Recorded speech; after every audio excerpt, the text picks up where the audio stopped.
like, I'll do speakers before I got my car registered. You know what? A lot of niggas did that. Car still beat up, engine making more noise, but got a nice little cabinet in the back though. Shit, gotta have subs. Just got to, bruh. I'm glad a lot of Milwaukee trends have died though. Like what? Like you remember the checkerboard paint? Yeah, I ain't I really could into never that. get into The that. checker, like the niggas love that goddamn or like it would start off as the checkerboard and then it'd fade off into like the Chevy logo. I was like, this shit is cornball. No, yeah, I could never get. I was always a plain Jane. I mean, looking at it now is definitely fucking corny, but back then that was the shit. All right, what's going on, everybody? Welcome to another edition of the Deaf Fresh Show. This is I, Mr. Tone Deaf. We are back in the building. Immediately to my right, as you can see on cam, for those who are watching us on YouTube, my partner in crime is the Young Fresh. What it do, bruh? I'm not here. I'm the invisible man today. That'll work for me too. And we are actually joined by a special guest today. We've been trying to get this nigga in the building for at least the last year. We're gonna give him a pass because he's like the hardest working man. The third hardest working man on this side of Mississippi. COVID has them all over here. He done married into a family of nothing but entrepreneurs. So we got to get cleared from them first before he can go anywhere near us. But we are joined by Lemon Pepper Lou. Oh my God, Lewis. The nigga with the money. Man, the nigga with the money. AKA T-shirt man. AKA Scum Daddy. See, I'm gonna that's gonna be. I'm not calling him Scum Daddy. That's Scum Daddy is the shit. Father's Day. That might be the Father's Day tea. Nigga, can I get one? Yep. 3 That's all I ask. Scum Daddy. Scum Daddy. Get what you do is for the body. You get the body of a dad, but he's holding the kid. That way, you got the teddy bear head on the dad, but then you got like a small teddy bear head on the kid. Yep. There you go. Rudy, you hear? Don't tell that nigga shit. Rudolph Alexander Strongington III. Get on it, bruh. Strongington. I don't know why that nigga, I keep making his name. Yeah, it gets longer. And the most shit he do, I add more on to it. Like, you know, he a background dancer in movies now, so pretty soon when he can start getting lines, that's all right. We ain't never gonna see him again.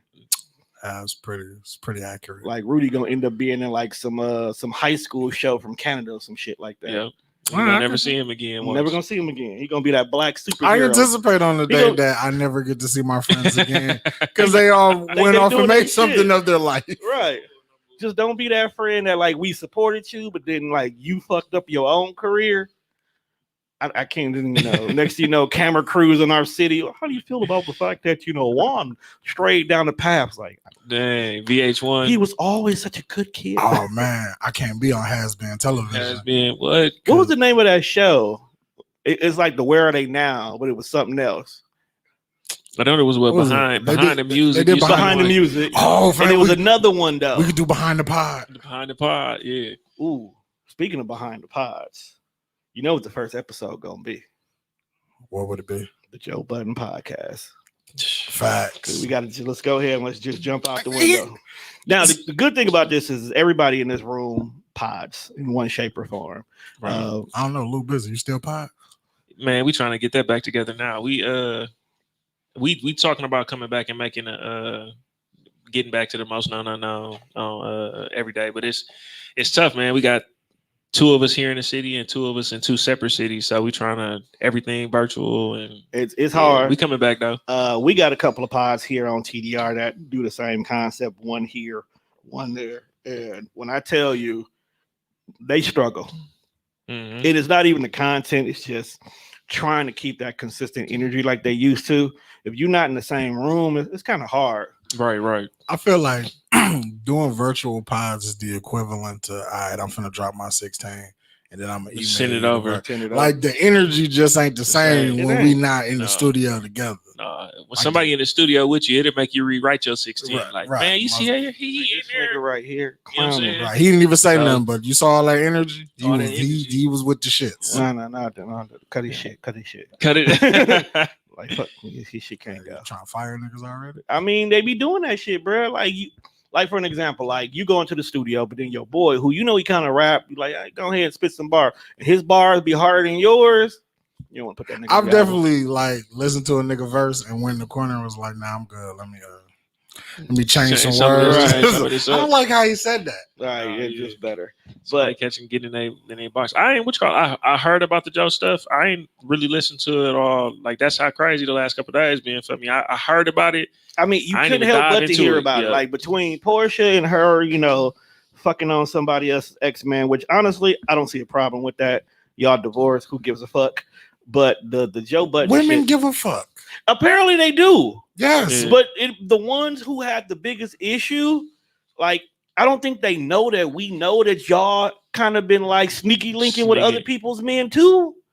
Oh yeah, it's always the ones who be on bullshit. They're just like, I got a problem with that, but you do the same thing. But we're not gonna talk about that. Not on this show. That's not our show. But we gonna talk about the Joe Budden shit because it's personal for us. He fired his friends. It's not even about how he fired. It's not about he fired his friends, because sometimes business gets to a point where what's more important, us staying together and having these issues, or us salvaging the friendship.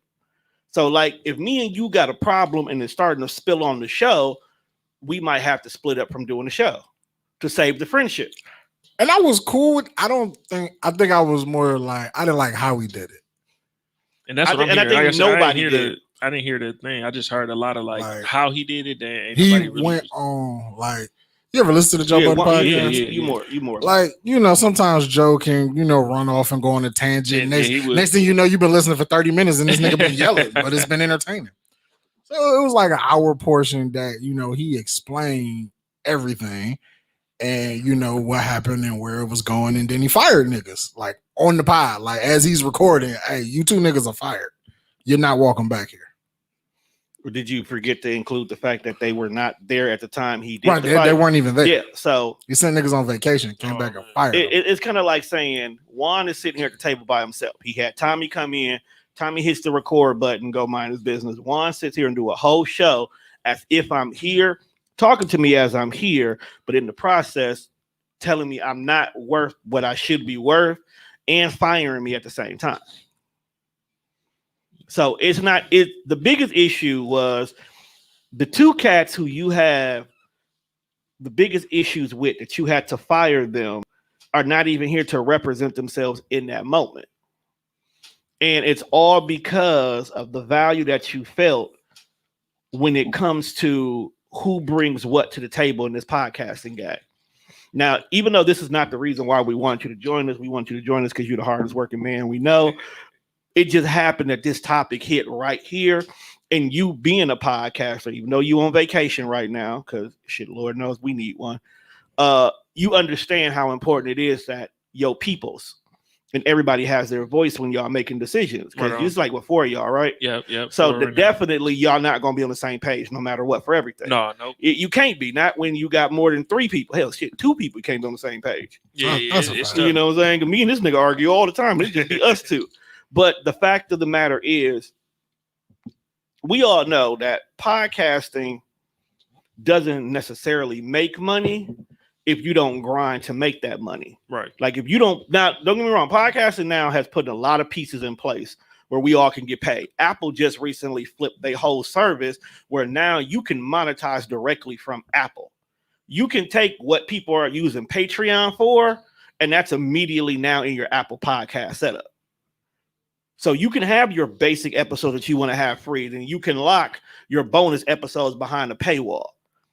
Now they're getting ready to release an Apple video service, which now, just like YouTube, we can record our podcast videos straight to the Apple video, and now we can lock that behind the paywall. Oh, so Apple trying to cut out all the they're trying to cut out all the extra shit, trying to cut everybody out. But the fact of the matter is, we can make money here. Right. Luckily, we got people like Lou who can make shirts damn near on demand. Right. And then that's how we mostly been getting our money lately.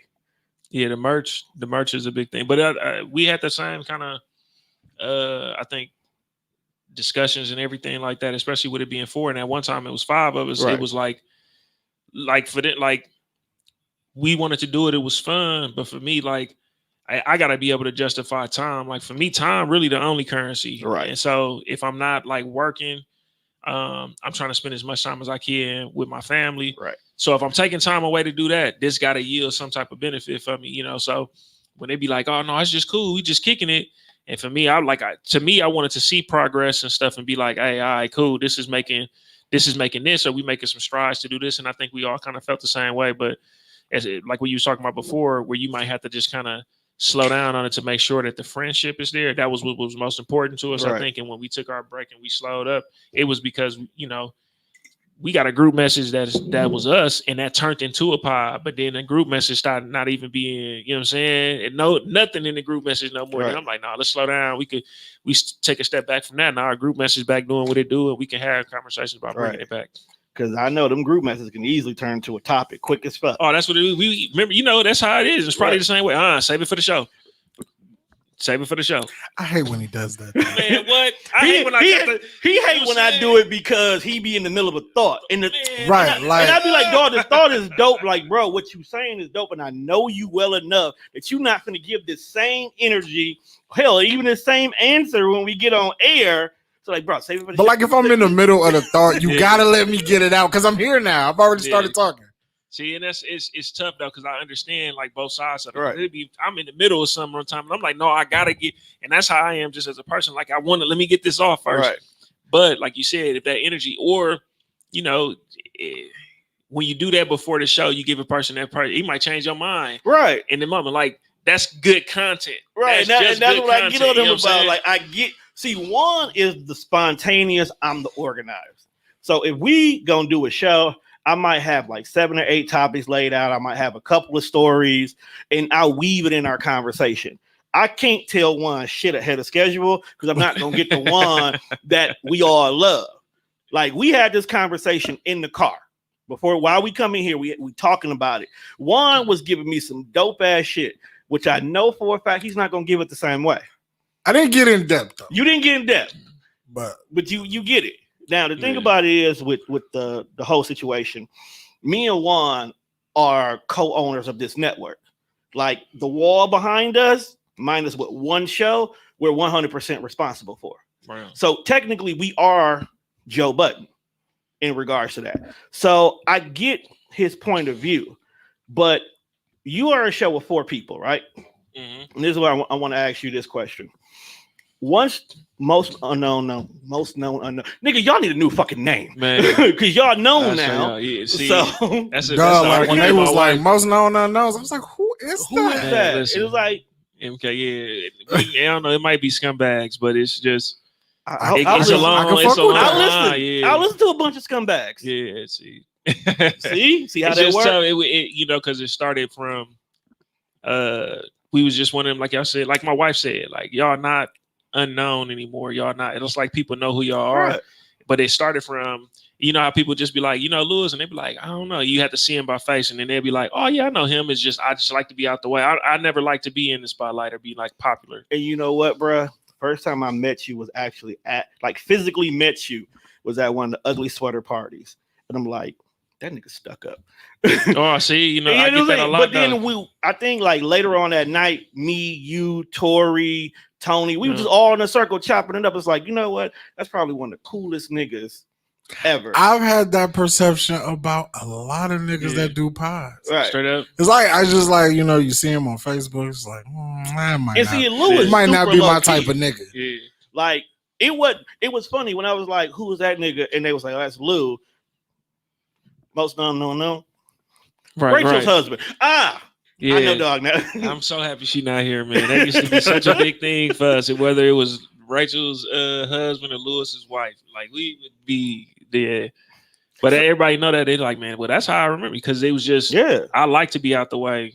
She, she liked the attention and the spotlight. I think she was used to that. I just was not. And so I got that from everything, from every job I probably ever worked at. They'd be like, you stuck up. And I'm like, ain't that I'm stuck up. Like, once I get comfortable and we get to talking, it's probably hard to stop me from talking. But right, you just got that wall of comfortability. If I don't know you enough to share what I have to share, I'm not going to talk to you. Right. Like, I get that. I ain't gonna lie. To me, it just always felt like I was socially awkward. So I just be like, you know what? I'm gonna just chill. I'm gonna sit over here. I'll give me something to drink. I'm gonna speak to the people. But I just, it's something like, it used to be feedback for roles and everything, taking leadership roles. So I was just like, you know what? One day even in my job, I had to walk around and just literally, like, one of my tasks was like just introducing myself to people and making sure I spoke. So after that, everybody swore like, man, he the coolest person in the world. And I appreciate it. It's something I had to consciously tell myself. Right. Now, speaking of jobs, you did something real major last year that most niggas would never dream of. This nigga quit his job to just do his entrepreneurship 100%. Yeah. Like, bro, how did that feel the day you did it? Man, it was one of the hardest decisions I think I ever made, just because it's like my family and my kids and stuff is probably the most important thing. Right. Well, not even probably, it's just the most important thing to me ever. So being able to provide is like my number one job. So it was difficult. I've been at this job for 11 years in several roles. Shit. Sound like you won. Man, look, it was one of them things like I was just burning it from both ends. And my wife would say, like, go ahead and, you should just probably quit. But like you said, we serial entrepreneurs, or at least she is, So it was their whole family's entrepreneurs. Yeah, everybody got something.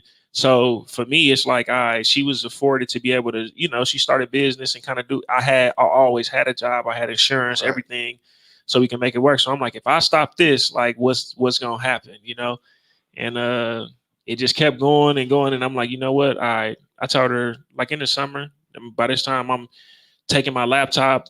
I was, fortunately in a position where I was, I didn't have to be in the building every day. So I was taking it. I'm really in my shop every day, answering emails when I get them and little projects here. But I'm just like, man, I ain't giving my business 100%. I'm not giving this job 100%. You know what I'm saying? So I just had a conversation with her. Like, look, do you think, this going, what you think? And she like, yeah, come on, let's do it.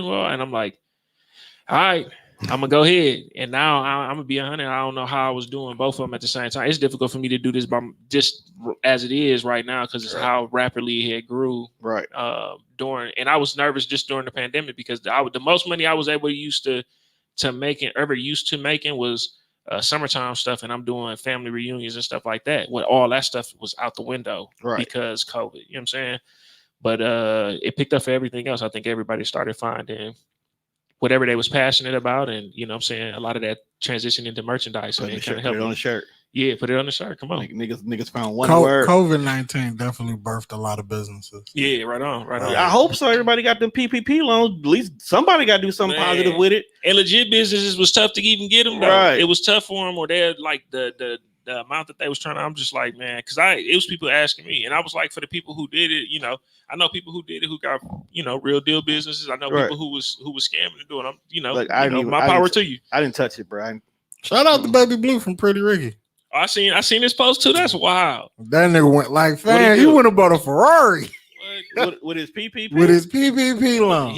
But he's charged with it's like $24 million or something worth of PPP scams or whatever. Jail. But he posts like, when I get out of jail, I'm gonna be ripped and like Gucci, and then probably what do you say? Something like the hottest rapper. Like no, he would never be the hottest rapper. I want to hear your story.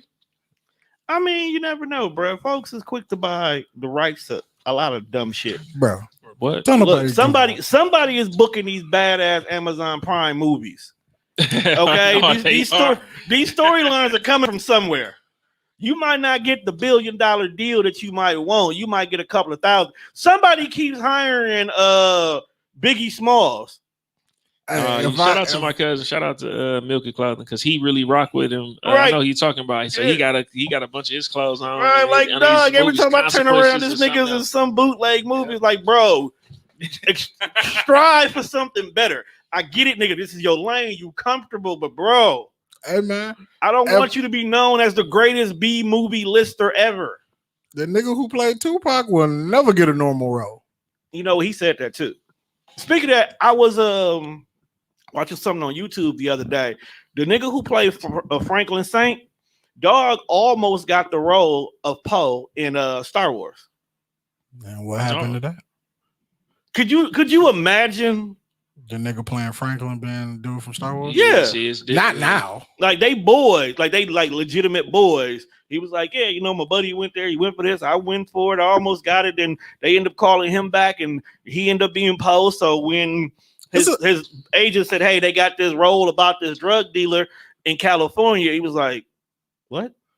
Like, he felt insulted at first, like going from a fucking big budget movie to a drug dealer, but now you are like the dude. Hottest nigga on TV. Hottest. It'd be a lot of shit like that. Like, I watched them little YouTube videos, and they'd be like, like the top 10 actors who could have played like certain superheroes. And I be thinking, I'm like, dog. no way in fucking hell I can see Tom Cruise being Iron Man. Nope. But the Mission Impossible movies was like right. they was booming. Yeah. Like now I couldn't see it. Or like Will Smith was supposed to be Neo. Yo, I can't see that. I can't. I after you see Keanu Reeves is Keanu Reeves, and like no matter what movie he in. But though, he's the same person in all his shit. Yeah. So I mean, I can see it because if you ever watch like Johnny Mnemonic, it's literally the same role. But it's not like Will Smith turned it down and he did some bullshit. I think he ended up doing Independence Day. Nah, he turned something down. No, he turned Neo down to do Wild West.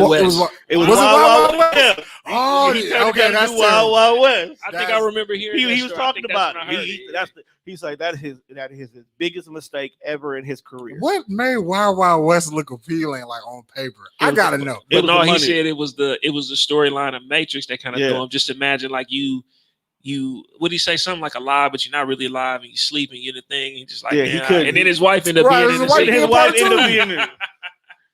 Like, dog, wife came home was like, I bet you wish you had this motherfucker. You could have been, and then you think about it, dog. You would have been Neo. Lawrence Fishburne would have been Morpheus. Still. No, he wasn't slated to be. When the original movie came out, when they was planning, they wanted Will Smith to be Neo. And a white dude was gonna be Morpheus. I can't remember who the white dude was, but he famous. I want to say it was Heath Ledger. It was one of them famous white boys. It was gonna be Morpheus. Nah, I guess that's the tough part. I don't think I could see another Morpheus though. The way he played Morpheus, that's him, hands down. The video game was terrible. I'll tell you that. But it was fun though. You have fun with that? Hell yeah, I had fun with that. I had on the PlayStation, bro. You gotta remember, dog. Wasn't too many good choices back then. That's like once you break outside the big three, bro, you ain't got too many choices out there, dog. Grand Theft Auto wasn't what it is now. Do you have time to play video games? I do not. I ain't got time to play anything. And the tough part is like that's one of them things. Like, all right, cool. Like my son would be like, "You want to play 2K?" Like the only thing I can beat him at now is Madden because he just like I played Madden so much. Right. It's ingrained in you. Yeah, it's ingrained. So I can still, but I think he's getting better at that. 2K, it went from overnight, like me dubbing him and telling him like this means you pay double, blah blah blah, to like I think he dubbing me before halftime. Like it's bad. Oh, so he in your ass. Yeah, he on my ass badly about this shit. But I he ain't busting your ass with like a bench nigga, is he? No. He going crazy. He picking a good team, but I talk crazy to him. That was like because once you he didn't learn how to tune you out. That's what it is. That and then like Mortal Kombat. I remember playing Mortal Kombat. Like him and my brothers, they a little bit older now, but when they was young, like I remember they didn't even know, like, whoopsie, I was on their ass. And then that shit drastically changed. Like one day it was just like, damn, I ain't played this game in a long time. Picked it up, shit didn't feel right. As an older brother, I feel like it is my job to ruin my little brother's life. Yeah, as far as video games go. You know, you got to. He be like, hey, let's play 2K. I'm like, all right, bro, you're going to be down by 30. Before we even get to the halftime. I remember playing with my brother who was closest to me in age. I'm 36. He got to be 32. I'm talking about when we was young. My chair. Duh, if you would have failed. Man, I'm not off camera. And that is why I'm off camera. Off camera. Hey, yeah. Man, what? I heard it. I'm like, oh. Yeah, we not. Don't edit that out. It slipped. That's staying in. It slipped. The handle slipped. But I remember playing 2K on Dreamcast with him. Oh, that was and that's when the graphics was fancy. And then onside kick was like automatic. Boom. I remember beating him like 99 to like 7 or something. I remember him telling on me like, you know what I'm saying? Like we couldn't play that game for like a week or something just because he was mad. But it was just, that's when I was playing it like nonstop and up and then Xbox. But my son, I let him do his thing and I be trying to find time to do that, like, because I know that's what he like to do. Right. I might sit up and do a couple of games with him, but then I know I'll be like, all right, I gotta go shoot. All right. So speaking of time, what do you do to find your own personal like me time? Because you can't work all the time, you can't be with the family all the time. How do you find time for yourself, and what do you do for yourself? Oh man, that's a good question. It was difficult because I didn't find I don't know if I even knew the value of it really to be like, all right, I need some actual just like Lewis time. Right. I say coming up like my early adulthood, it was I'd be messing with one of my cars, right. And then it literally I could see like I think after we got married, and I think we had our son, that just kind of went on the back burner for a little while. And then it was a time when I got right back into it. But I had this car for like my son 13. I probably had the car for let's say 10 years. Is that the one you just got rid of? Yep. Yeah. Yep. So, but it was, I mean, I got so many messages like, man, I can't believe you got, because I would work on that car nonstop though. And then I just kind of lost it. I'm like, man, you know what? Let me take care of the family, let me work. And I sold it. Actually, I sold it on my anniversary. My wife hated the car. I sold it on my anniversary. And the funny thing is, so I had a white one. I sold that white one. I made my wife go take me. She didn't know she was taking me to go buy another one. I bought another one. She was mad. I sold this one on our anniversary, and then I bought another one like a month ago. So I seen you did the post about it when you sold it. Because like you made it sound like you was putting your dog down. Yeah, no, that was my I really, like you said, I had a box Chevy. That was my first car that I think I bought myself. Right. I had like 2 box Chevys. So I'm telling you, I be feeling old telling my son these stories. Like, man, you don't know, I used to have a box Chevy. I had to clean this car in the projects, and then I bought my first Cadillac, and my dad loved Cadillacs. Like, that's what my dad is too. You know what I'm saying? So it was one of them things. Like when I bought my first one, I didn't tell him. I just pulled up, and he was super geeked about it. His Cadillac. We just back to back, and It was like, man, I did everything I wanted to do to this car. You know what I'm saying? The motor was different. Everything, rims. When we talked about music, like I did 612s, like early. So now then it just, this year after like COVID, I ain't gonna lie, this is the first time that I really was like, with the talk about like mental health and stuff, like, man, you need to do something. Right. And you take care of everybody. And I think my big homie was telling me that, my guy Q, my barber, he was just like, man, you take care of everybody, you make sure everybody's straight, do something for you. So I ain't gonna lie, I went back and forth about even buying this other car for a while. You know what I'm saying? And I bought it. So now, like today, I washed it. I took it out the garage, washed it, put it back in the garage, and came here. And I ain't going nowhere in that car right now. Nothing. I just car have like 12 miles. That's it. You know what I'm saying? But that's kind of the stuff that I do for you, just for me, right. Just for me. And then like I love being able to do certain stuff like with my kids, or even what I'm saying, with my wife too. But if it's just gonna be just me, I sit in the garage all day long, and then I'll just be messing with stuff. I think that's a dad thing in general. Like the garage is a safe place. Yeah. It's the sanctity. Yeah, it's like family. Like the wives don't never go in the garage. They always send you anyway. So you start putting your life out there. And that's literally where you spend all the time. So whether you work on the car, you out there fucking around with whatever toys you into. Yep. Like my stepdad, when we had the garage, he would be out there just cleaning his paintball equipment. Man played paintball maybe like twice a year, but he always out there in the garage doing something with his gun because that was his me time. Yep. He would do that, and then he would come in the house and deal with my mom. Me, I just moved to the south side. That's how I deal with my mom. Oh, so I left. I just the entire side. Just moved on this side. That way, that drive from the south to the north, that's my period of getting prepared to deal with my mom. It's Butchroller too. It was I think a lot of the stuff you can kind of tell. For me, now that I look at, I'm like, man, I'm looking at like my garage and how it was just like crammed with all kind of stuff. So like all this stuff getting ready to get cleaned out because one whole side of my garage I wasn't able to use. There's been stuff in there since I bought this one from my in-laws. I'm like, no, like, you know what I'm saying? Now it's starting to change. We got our dirt bikes in there now because my son wanted to ride and stuff. So now that's in there and just stuff that we can kind of work on and do our thing in. And it was like, it's I like to be able to, like I said, spend time with them and do some stuff. Like I think we're gonna start doing our model cars out there too. So it's I don't want episode 245 to be the episode you die on, bro. Yeah, no. I should have died on that episode of Hushly Agua a long time ago. That's when we knew your heart was strong that day. Because you literally choked, laughed, and almost laughed myself. I googled that. That's actually possible. You can laugh. You can laugh yourself to death. To death? Yes. What? It's too because your heart got too much pressure on it. Because when you laughing, you're not getting enough oxygen during that. Believe it or not. Exactly why you could die. Yep. Having a good fucking time. Having a good time. I don't know. Is that the way to go? Nah. Either that or fucking. I was gonna say that. I was gonna say that's gotta be number one. Right. That's gotta be number one. Bust that nut and your heart go out simultaneously. It was a great day. Oh yeah, I'm out the way then. Good. That's how my dad went out, fam. They won't admit it, but that's how my granddad definitely died like that. He died. He died in some pussy. My dad went out. He had some good. Him and his. I don't even know if that's a side chick or his new girlfriend. the paperwork wasn't dry yet. But they was fucking over by her house, and he was in the bathroom, and nigga died. Oh, he got done. It was Just like got done. the guy was like, "All right, folks, I see you. Time to come on." Oh God, man! Like, no, you finna make another bad decision right here. So I'm gonna go ahead and take you about this, bro. No, man. Yeah, but I was trying to explain that to Don before we cut the mics on. Like, just everybody got their thing. Yeah. Because he called me a shoe whore. Oh no! I feel like that's my thing. Like, yeah, I like shoes, and I look at it like.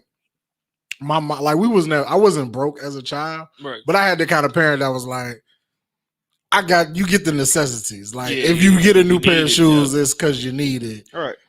So, when you start working and accumulating your own money, ain't nobody gonna tell me what the fuck to do with my money. So I'm gonna go fucking crazy. You know what? That brings the point. I'm gonna ask Lou this since he a dad. So last month, Chad, was it Chad?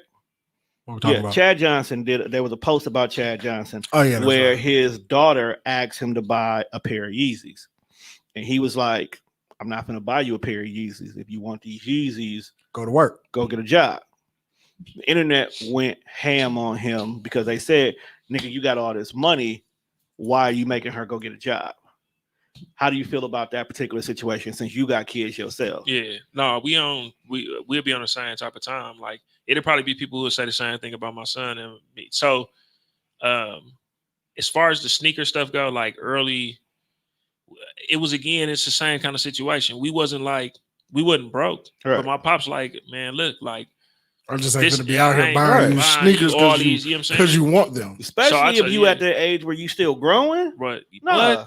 No, my son's still growing, so like he trying to finesse now to get in my shoes, but that's different though. You bought them for you, then you hand them down. Y'all wear the same size? No, so he getting there. Like Yeezys run small, so what he on now is like my son he close to like a 10. I wear a 12. My son about to be 14. You know what I'm saying? Right. But he like, my next shoes, you should probably even get like a 10 and a half, 11. Because my feet, and I'm like, no, because Yeezys run small, and I got mine in a 12, and they was probably a little small for me. So these other ones probably sitting. He trying to etch his way into those. But I'm like, man, but my wife a sneakerhead. This is much worse than me. My situation was similar to yours, which was I didn't have it right away when I was growing up. Right. Once I started getting my own money, then nobody can tell me. Right. I'm going to buy whatever I want to buy. I want to buy no matter what it costs. I was petty. Listen, my dad wouldn't give me right away. So then it was like, okay, I'm gonna buy whatever shoes I want because he didn't. My mom, she was simple. I think everybody's doing that with Jordan. I think that's why Jordans are so hot right now. Because when we were growing up, we couldn't get them. I couldn't get them. We couldn't get them. I couldn't get them. So now I got them grown and I got my own money. Whenever they come out, I want it. Swear to God, I could not tell you what other shoes Nike makes besides Jordans and Air Max and the Air Force. Yep. And Forces. Yep. So, but him, like, he really into shoes tough. So it's difficult because I remember at a point when I just said, like, maybe I'm spending too much on shoes. And then I'm like, man, you know what?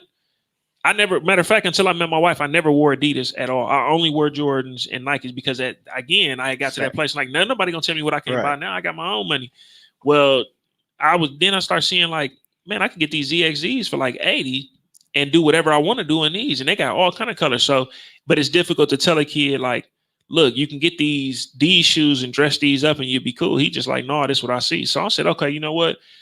You want them. The way my father-in-law was with my wife was, I'm gonna give you the money. For her, it was I'm gonna give you the money that it is to get K-Swiss. Whatever you want to get other side of that, you got to get it yourself. So she went and got a job. That's actually smart. Yep. My son, nope. Last year I showed him how. Look, you can cut the grass, and get I had him and his cousin riding around cutting grass. But he was getting his shoes here and there. He had to save his money, but he wanted dirt bikes. I bought a dirt bike and he wanted a bike. And I said, I'll tell you what, I'll go half on it with you. But you got to give me the other half. I need to see that you want to work. Right. He came back to me so fast. I'm like, what is you doing? Like, is you really cutting grass or what is y'all doing? But he did it. When you want something, you're gonna go get your hustle. So now, real. This year, I've been on them like, hey, call whoever you need to call. I bought him a riding lawnmower. I'm like, this is gonna help you get done faster. He already cut my rental properties, but I'm talking about people hitting him already. Hey, come on. So it was tough because on the weekend, I'm like, I don't want to use my whole weekend up. But I know he hustling. Okay, cool. Buy me lunch, and then I'll take you around. You go, and then whatever you want to. But he a good kid. He bought my mother-in-law and my mother Mother's Day gifts with this first last week. You know what he did? We did like 4-5 yards. He made a 100 and some change. He went and bought them whatever he wanted. And he kept his little money, and if he wanted, he want to save it because now, he feeling like he a little too big for the little mini bikes. He want to ride a big dirt bike. You know what I'm saying? So.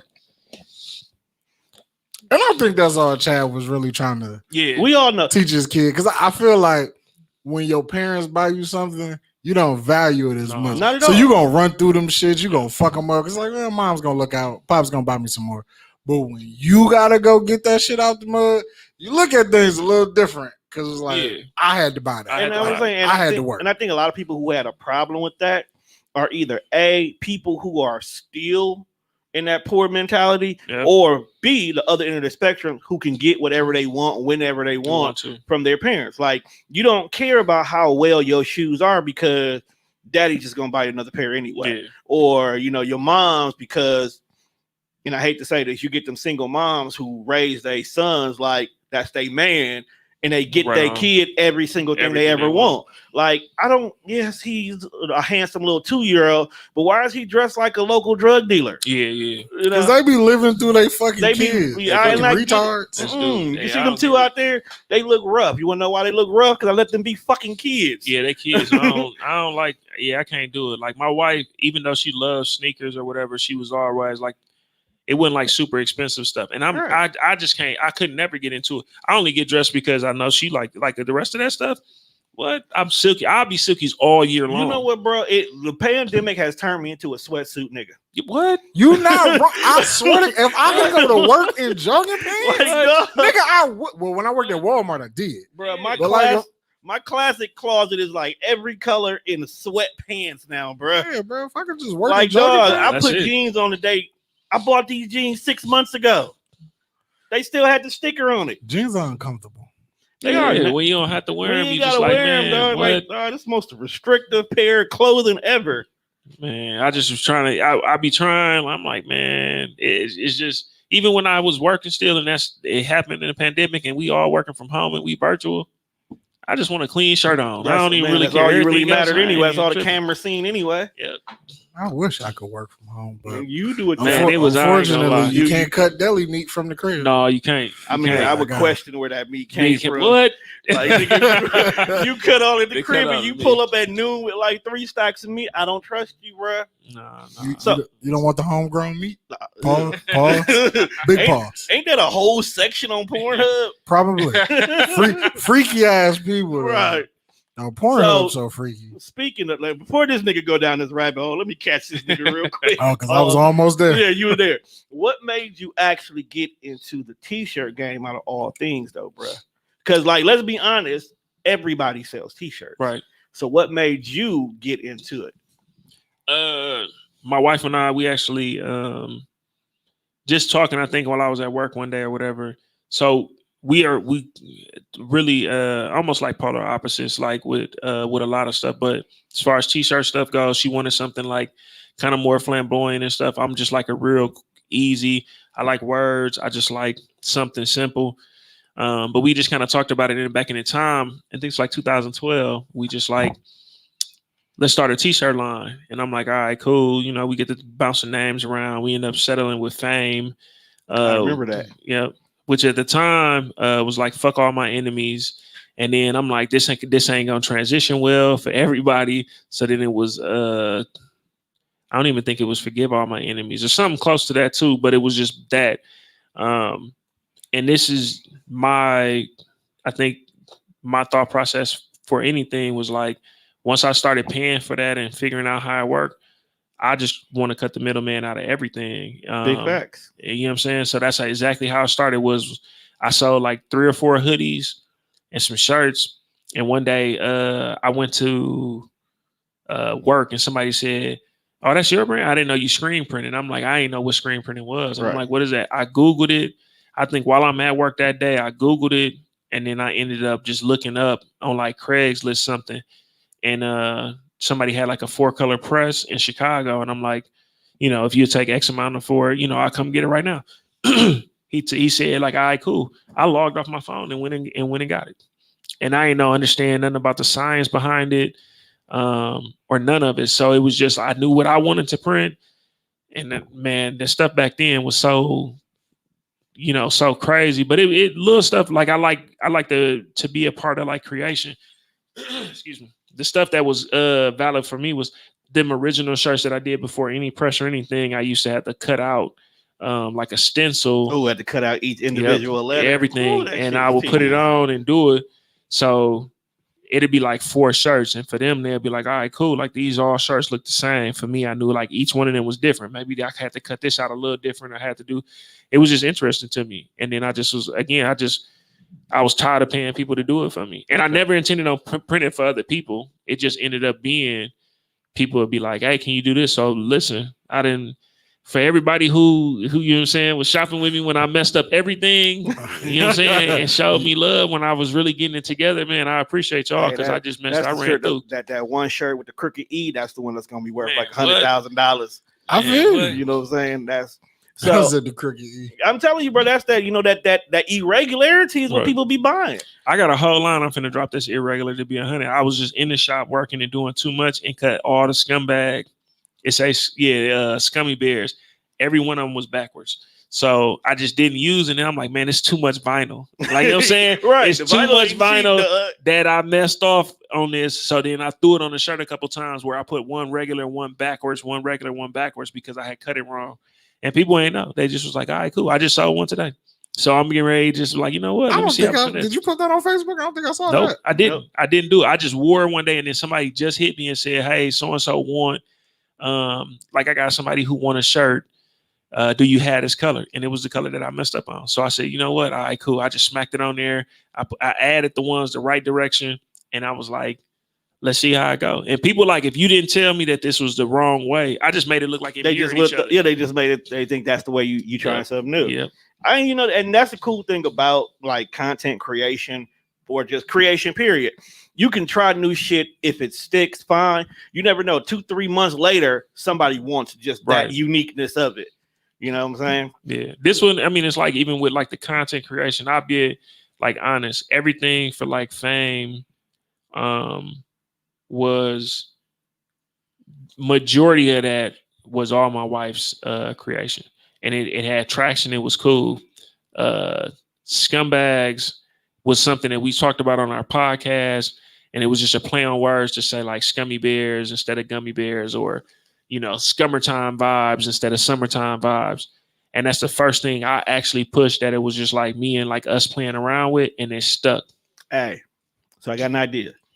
Only need 2 shirts made. One for me, one for him. Yeah. It says definitely Scummy, but it's the scene. You know where I'm going with this one. I do not know, but I'm interested now. I'm interested so too. You know where the Summertime video, right? Yeah. When them niggas are sitting on the car and the car is rolling. Yeah. I need 2 Scummy Bears like that. And you got Rudy, you hear him? You gotta say definitely Scummy, and definitely only Scummy. me and this nigga can have it. No, I'm with it. I'm with it for sure. I need that for Atlanta. That's why you think I'm asking for it. See, we got which color? I gotta see. I'm gonna get on Rudy because what color you want? Like, I don't know. I got a lot of pair of shoes. I got. As he said, the shoes is thing, so he got it. Do you know that's the hardest part about that has been the only thing on my mind about this whole trip. You're like, what shoes? It's like, what shoes am I gonna wear? I always take more shoes than I need. So since we here, let me tell you about this. This deal I thought I was getting myself. So I'm going to Puerto Rico in June, right? That is true. But I didn't want to take my $200 shoes to Puerto Rico. Yeah, because you don't want to fuck them up. Because all I wear is vapes now. Yeah. Right. So I don't want to take my vapes to Puerto Rico. What if I leave one there? I'm gonna be pissed off. Yeah. You know what I'm saying? Not even about I mess them up, because but what if I leave one there? Just one shoe. Just one, like I'm packing the bag, the girls is running around, the shoe don't get put in there. I'm gonna be pissed because it's gonna be my lucky vape at that. I was like, all right, cool. Let me go out here. Let me check the interwebs. Let me see what's out here on Bob's Ross internet to help me out with this, right? So I find this shoe place. They got shoes that look like Vape Max, right? They only $40. I feel like you bought these off Wish. No, they wasn't Wish. Because Wish would have been $5. Wish, but I feel like they came from Wish. bullshit. So I copped them. Now they look exactly like the Air Max 95s, So I'm like, cool, I can work with these. Ordered them. I'm pretty geek. I got a black pair, got a white pair, got a reddish pair with the little black trim. I was like, cool. 3 days, 3 to 4 days with these shoes. If anything happens to them, I'm not gonna cry. I still pay less than one pair of vapes. Right on. Bro, I put these shoes on yesterday to try them out. No, it's a no. It's a no. You can't. They don't even fit right. They don't even like. First of all, there's no support in the shoe whatsoever. So I might as well be out here barefooted, dog. Bro, like you going to Puerto Rico, bro? Just buy some flip flops. I'm gonna have some flip flops. What if it rains, bro? I don't want my toes out there in the sogginess, bro. The sogginess with the top. All right, you feel me, bro? It's a bad feeling. That's like wearing wet socks, bro. Your flip flops feel all funny. They squishy and stuff, nah, bro. I gotta have a pair of regular shoes just in case. I'm mad, dog. So now these are my grass cutting shoes. See, you're not wrong. You did some purpose. I gotta go find some grass to cut though now, because I just gotta have some value for these shoes. No, I'm gonna cut the heel out of them and make them house shoes. They ain't got no support to them, dog. The air bubble ain't real. So you so pretty much gonna be walking around like my neighbor. Basically, bro. But my neighbor's a crackhead. Look, bro. Sometimes you gotta look like a crackhead, bro. I was like, bro, why are you? I guess because I like shoes and it don't matter like what it is. But like, why are you stepping on the heel of this motherfucker, dog? Like the way he wears shoes and then he ain't got no socks. This shit pissed me off. Because he wears shoes like they walk like they normally walk. Like folks don't care about the ridge in the front of their shoes no more. Like when that top part crease, them shoes is done, fam. Yeah, they done. They done. So my son be on me like, why do he know I bought another pair? He just like, yeah, my shoes look better than your shoes. I'm like, yeah, I only wore mine like 1 or 2 times now. Though. He like, no, you wore them like 5. I said, oh no, I'm talking about the other pair I just bought. I didn't know you bought it anymore. I'm like, yeah, you got some grass, go get you your own. My tough part though, I ain't gonna lie, like even growing up was with the shoes, and my wife hated it. I ain't gonna even say growing up, even as a adult, especially if they J's or something. Like if we was sitting in here and I put some J's on, like, yeah, I'm gonna come, it's that fresh, I'm coming. And then y'all was like, we finna go hoop after this.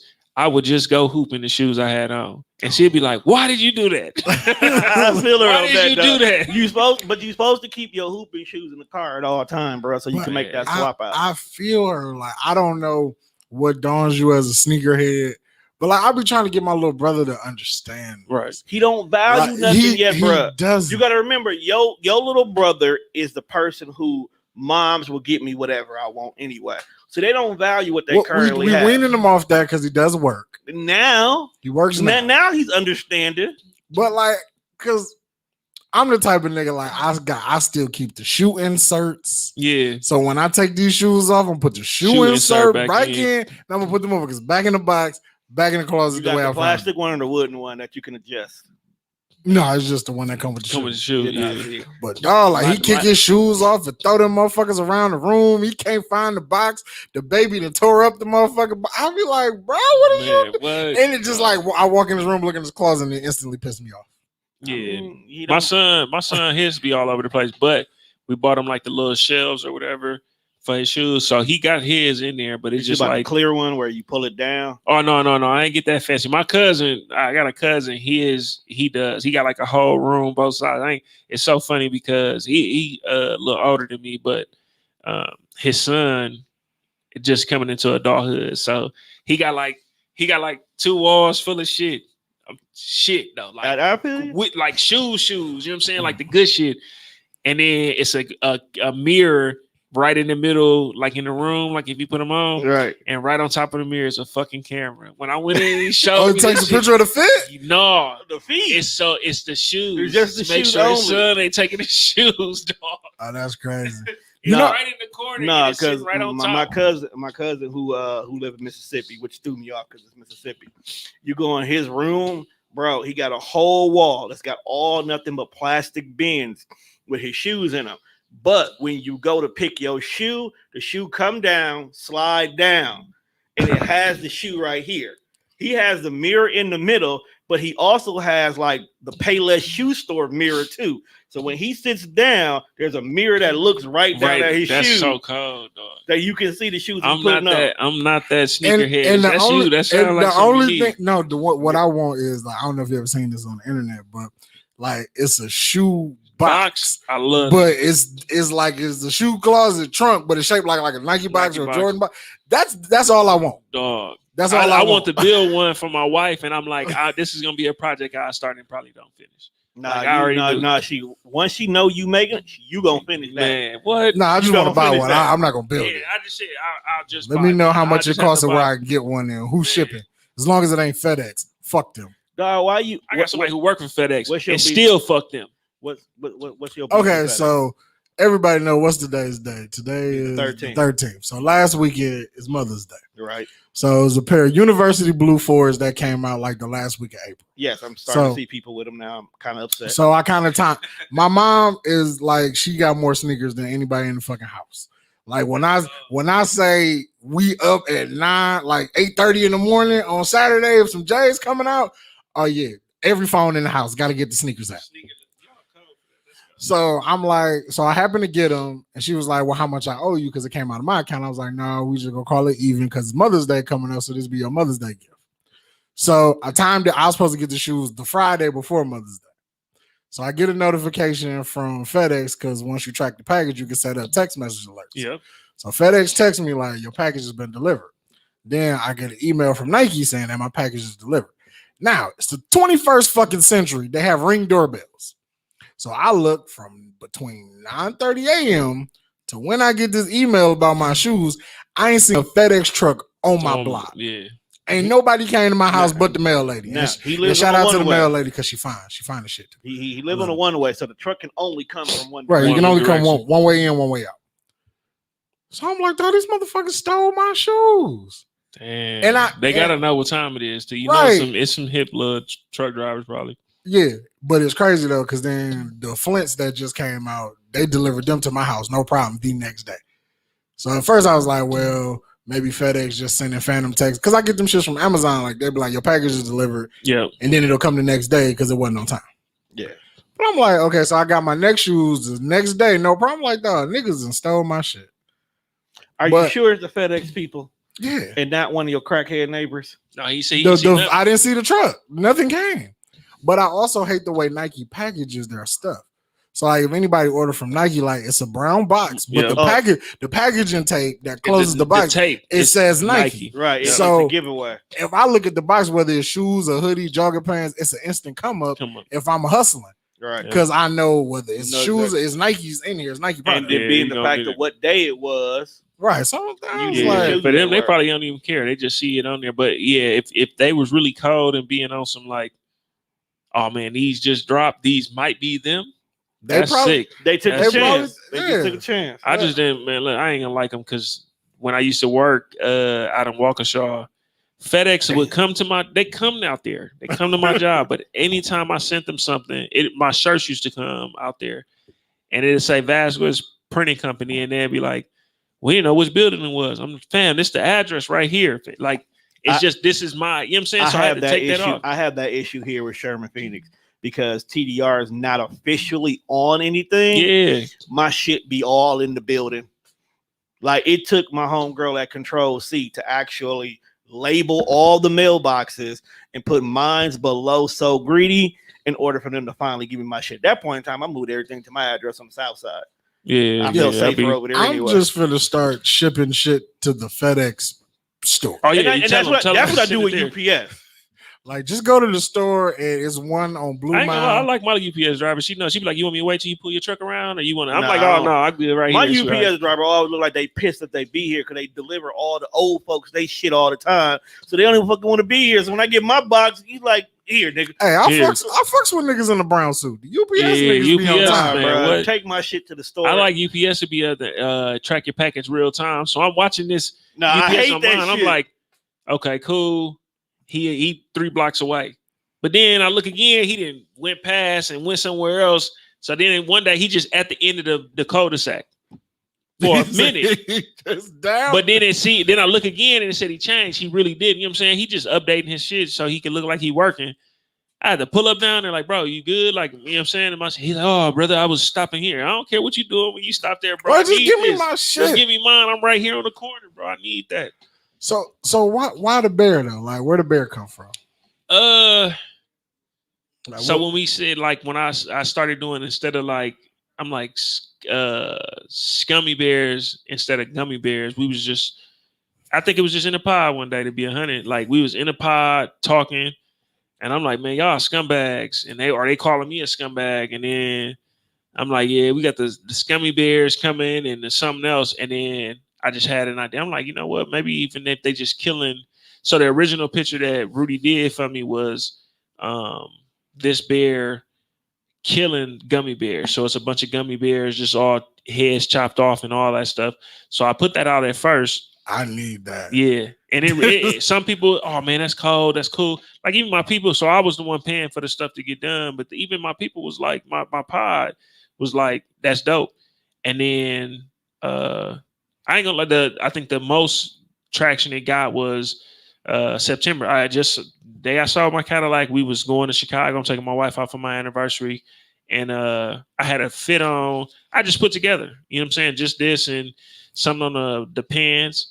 And everybody got to ask me about it. So I just was like, all right, cool, I'm gonna do it. But it was just cool to have I think a little bit different of a bear, just because, people will make jokes or whatever and be like, oh, the mascot of Milwaukee clothing lines is bears or teddy bears and all that other stuff. And I'm like, I ain't want mine to be just no regular bear.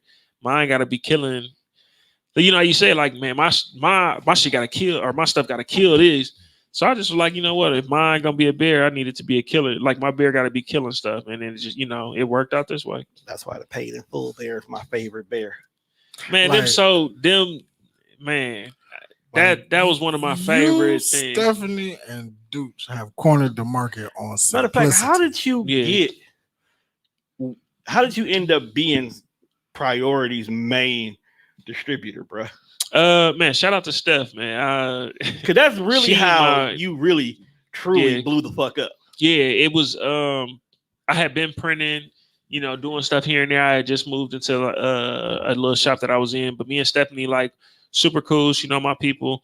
So for her birthday, she came, and because we cool, it was always like it's just like one of them things. She might come the day of or the night of and be like, "Hey, I need this." So she just said, "Hey, for my birthday." I had been doing her Real Talk shirts or whatever, and she said,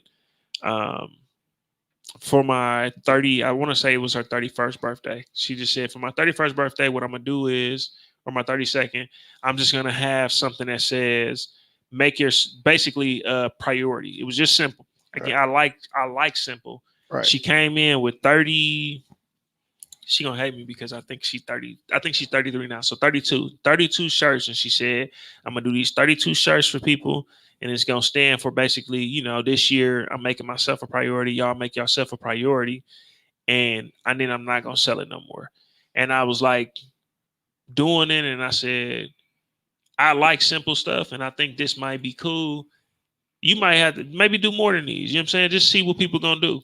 So I didn't order none of this stuff to start off with. She just went to Walmart and bought all the whatever she could buy. Right. And from the day that we did this setup, right before her birthday, I want to say until her birthday, she gonna be mad too. So it's either September or like October, some stuff like that. Like maybe October. We forgive you for not remembering, right? Because we gonna each other. I don't know if y'all ain't been around to see me and Stephanie interact sometime like this, like a little sister. So we back and forth arguing. I seen you on one of her earlier shows when it was like it was like dating Stephanie or some shit like that. Yeah. I told her you was one of the people. It was like, hey fam, you too much for people. That's what, why. Man. I call her Shaq Crosley because she really. I didn't hoop with her for show. She hooped like a guy. But how would you feel if she dunked on you, dog? I'd be mad. I wouldn't be surprised. I'd just be like, I don't believe. No, she really. I didn't seen her drop step on somebody and get like the elbow. What? No, she's not. She is not no point guard. She get big. She's not a point guard. She is down there rebounding. She get big with you. Like you just like chivalry ain't dead. I'm gonna give you. No, about halfway through the game, I'm like, you're like, no, I gotta get like, no. Like, okay, at the end of love basketball when it's like play for your heart. What you kind of give her the first two because you that. know, bro, that's super competitive. You sweating by like third point, bro. What she on that? But I from that day until So like I'll say, so let's say October, November. I got my new place November. I was not able to move into my new place until like almost February because I was still printing for her. Right. And then February came, I moved in. I don't think I really stopped printing where she was at least something in there like every week up until man, I don't know. It was so we talking about a full year, and now so let's say 18 months of where I no matter what, I knew at the end of the month I was gonna be printing. I mean, at the end of the week, I gotta print something for her. So we set up days where it was like, I'm like, Stephanie, I got other orders. I'll order whatever you need to by Wednesday, and then I'll print them on, you know what I'm saying, Wednesday nights and then Sundays. So we'll get like a day. She'll be in there with me. I show her how to heat press. So now she got a heat press. She do something in the shop. I'm doing shirts for her now. So it was just like nonstop. But I told her, like, I be joking. I'm like, look, and I'm like priority silent partner, but I just knew, you know, when people buy your brand and stuff, it's not just that they buying like this shirt or whatever, they buying you too. And she had already made herself so very visible and right. She was everywhere when she decided to drop that. Everywhere. So it was always cool to me to see, like, it's been stuff that I printed my personal stuff. It's probably scumbag stuff now. Like, I'll just be walking past people and be like, oh, man, that's nice. I done had niggas be like, okay, good looking. Like, I was about to ask you, so how do you feel when, like, because I know there was a moment in time where, like, you damn near can go in any city and somebody had on priority. Yep. And you'd be like, dog, I printed that. Like, how does that make you feel when you go to, like, out of town events and you see your shit that somebody's wearing it? Like, and they're wearing it like it's a name brand, it's like it's Tommy Hilfiger or something like that. And it's like, it's crazy, man. It's fulfilling because you just like, so for me, I mean, at the quitting my job and stuff, I'm like, this is dope. But it was like even, so let's say like Ugly Sweater Party. Right. Or like I went somewhere and it was like, it was every day's anniversary. Every shirt that was in there, damn near, I probably printed. It was 95% of the shirt. So I'm just like, this is dope. You know what I'm saying? Did you do the ugly sweaters for Ducci? Yep. I did the first ones he did. Right. Because I know they did a lot of ugly sweaters at the last party we just had. Yep. Right. So they did the design. They sent it over to me. I printed them. And then I think Dude's got his plotter and he started cutting his stuff. So then Deuce did a lot of them. You know what I'm saying? And that's one of them things too. I think they just should be like, bro, will you show me? Or if somebody showed me and the way I'm built, I just ain't never been in a way where I'm like, I like to cut out the middleman. Right. Me and Deuce just had a conversation a long time ago when I started. I just literally would have probably did a few episodes with him and then just recorded myself. But I said, you know what? Like, I am super conscious about where I spend my money and who I spend my money with. And I'm okay with this partnership of I'm going to record this.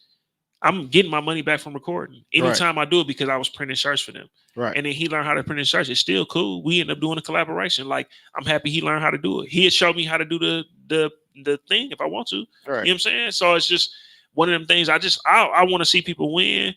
So it was just cool to be like, all right, cool. Now we all like, Stephanie with Priority is a huge piece of like the money I bring in every month. Right. But I show her how to heat press. Yep. So if she wanted to, everything could be heat press. But that partnership we built, I'm still gonna do some screen printing for her. I'm still gonna do some stuff here and there for Dooch. I got some stuff in the car for him.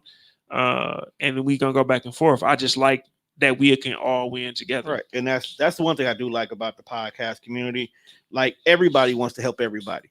Like, me and Mwanje was sitting in here yesterday having some chopping it up because I'm about to work with him in regards to helping like high schoolers learn all this audio visual tech stuff. And I was telling him, like, bro, I ain't got no problem showing anybody how to do this, because you learning how to do that is not going to stop what we got going on. Because there's some people who, like you said, want to cut out the middleman. There's some people who just, I don't want to do none of the work. Well, so I'm always still going to have value no matter how many people I show how to do this. Yep. Because I'll teach some of my people how to do it and they'll be like, you know what? this is too much. I'm just gonna come and record with you every Wednesday. How much it costs? Cool. I'll see you next week. That's how. That's the type of nigga I am. How much we paying for this? Yep. Oh, cool. I got you. It took me a while to get that. Like even with house projects, all that stuff. Like it was just like, oh, you building houses? I do it. I had to, we did Habitat for Humanity work. We did everything. You got rental properties and everything. Yeah. That don't mean he built the house. I mean, you got some work in there, bro. No. This when original Louis is got a back brace on like the Amish niggas. All right then. That's different. They hit different. This house that we rent out was built by Habitat for Humanity. I actually helped build the house. Yeah, for Habitat for Humanity, you have to physically get in there and work it because they feel like if you put in work building this house, you're gonna care about it. You also gonna know how to take care of it, so you're more likely to keep it. So I did that one, a couple of different ones, but it's just, it's one of them things. Like if you get in there, I like it. It just took me some time though because I had to be like, I just don't have the time to do like. Right. All that stuff. It wouldn't be fair to the other stuff I got going on. It ain't gonna be fair to my family. So some of the stuff, like I built, like I ain't gonna say build no more. Like we had built a couple closets in the house, but like there was this room in our basement that used to be my wife's room. And for Mother's Day, I turned that into a closet. But like doing that floor, I'm like, no wonder I'd be paying people to do this. Like I put the carpet down in that floor, bro. My knee hurt. Like before we started, I was talking about how I had to help my folks move from their old place to their new place. And I don't know why they just would not accept the money for me to pay somebody to come do this, because that's too much. Now he wants me to go help him move his storage stuff, and I'm like, look, bro, let me just go find 5 black crackheads on the north side who would take a case of beer and $20, and they'll help you, bro. You know, I mean, some things just ain't meant for you to do. I move people for Popeyes. You have. Look, he said for Popeyes. No, I ain't gonna lie. Popeyes. Him and Ken helped me move. I might get Popeyes. Was it from upstairs to downstairs? We helped dog move from upstairs to down. Bro, just feed me. No, as your friend, don't feed me. And it's the other way around. They helped me move from downstairs to upstairs. Yeah, that couch was a bitch. Like everything else was cool, but moving the couch, I was like, man, I just want to say, fuck it. We just gonna sit on the floor from now on. But that's I do. I do my son. I listen. You taking me all day long. I got to ride around with you on this trailer. I'm gonna help you edge some stuff. I'm finna be anything you do that I don't like on this grass. Just buy me lunch when we done. If you buy me lunch, I'll be straight. See, and I want to learn how to do all the church stuff, not because I want to get out here and compete with y'all. Because first of all, I ain't gonna never be on your level.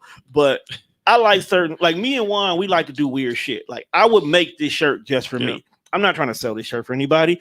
We said something on the show one day. I thought it was funny. I want a fucking shirt. Listen, that's how all of this starts. So it'll end up being like, I'll just do it for me, and then it don't. My thing be like,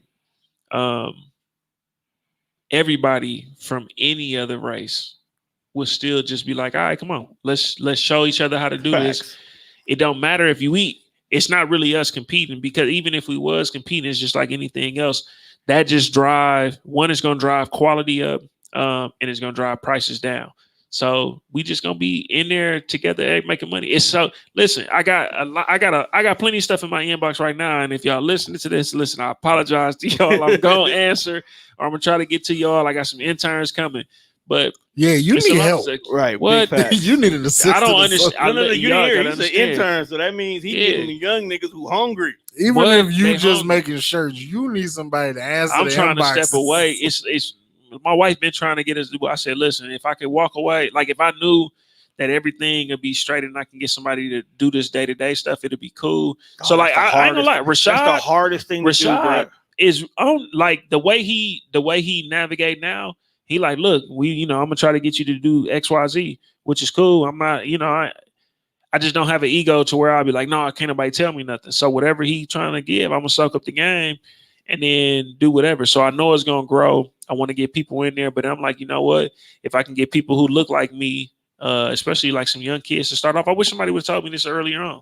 You know what I'm saying? All the money that I spent early on going to do stuff like clubs and all this other stuff, it didn't take much to start my business. You know what I'm saying? And it just to like right now where I'm just like, the stuff that I do now, like I remember working 40 plus hours to kind of like make ends meet. You know what I'm saying?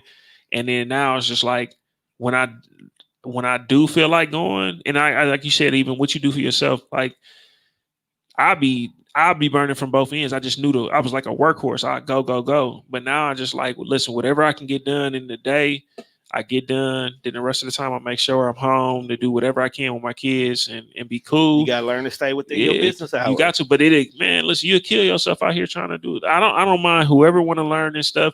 They like, we'll do it. So I'm gonna end up putting together a class. I just want to put the curriculum and stuff together in the right way. I do heat press, I do screen print. And then it's just, I'm cool with just passing along. If I'm gonna help somebody eat, I'm cool. Sew? Huh? Can you sew? So I got a sewing machine to do that stuff, and I don't mind trying it. It's just I really gotta sit still, and that's the toughest part for me. The toughest thing for me to do is to ever sit still and just be like, all right, cool. But I got people on my team who do. And that's how you move. That'll be cracking. Just because you got the means to do it, don't mean you're supposed to be the person to do it. Maybe it's his job to get this sewing machine, to hire somebody who needs a job, who knows how to sew. And see, I told my my wife's her cousin. She's went to school to do fashion and stuff, but she's an amazing seamstress. She like, listen, at work, when they need me people to sew on like the names and stuff, I do that. I'm wondering, should I do an embroidery machine for myself? I don't know if I want to invest that much. And I just told her, like, it was difficult for me. I play everything safe, especially when it came to like what I had to be able to provide. That's not a risk I'm willing to take. You know what I'm saying? So I'm just like, look, I made this jump. I told her, like, this is what I made when I quit compared to what I was doing before. Go ahead, do it. So now she did it. Boom. Now she making shirts and embroidering her shirts. And that's taking off onto a lane its own. She was making prom dresses and all kind of stuff. She's still doing that. But now she got t-shirts and all this other stuff that she do. So if I'm gonna help you motivate, I don't mind motivating people to do the other stuff. If you, especially then, I know we built a relationship. I might need somebody to embroider some stuff for me.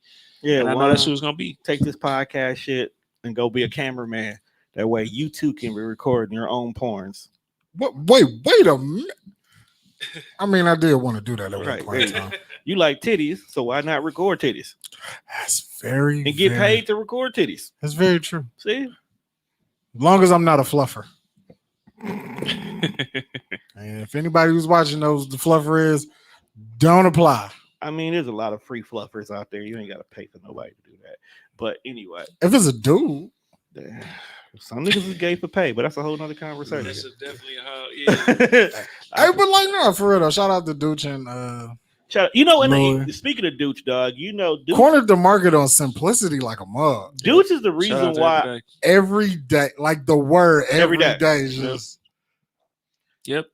I want to know how high. Who thought of that? Just like, no knock. Like classic is the same way. Every day on the shirt. Every day. Just simple classic too, bro. Like that and that's again I've always just been like super simple classic. So then even when like the everyday scumbag, it didn't hurt that it's like the logo is a Cadillac limo, so it's like follow the Cadillac, and I'm like, I drive Cadillac, so but that's my dog, man. I like it. It's just I just that. Keep it simple, and then you can keep because I ain't gonna lie. When I first started, I wanted to do different colors for everybody. Whatever you wanted, I was going to try to do. I was going to try to customize everything, but just get you something that you can stick with. That's like your flagship, and then go for it. And every day is probably the biggest. Every day and priority are probably the biggest examples of this. Like this is going to work, and it can be simple. It can be nice, and that's going to work. Wait till I find a word.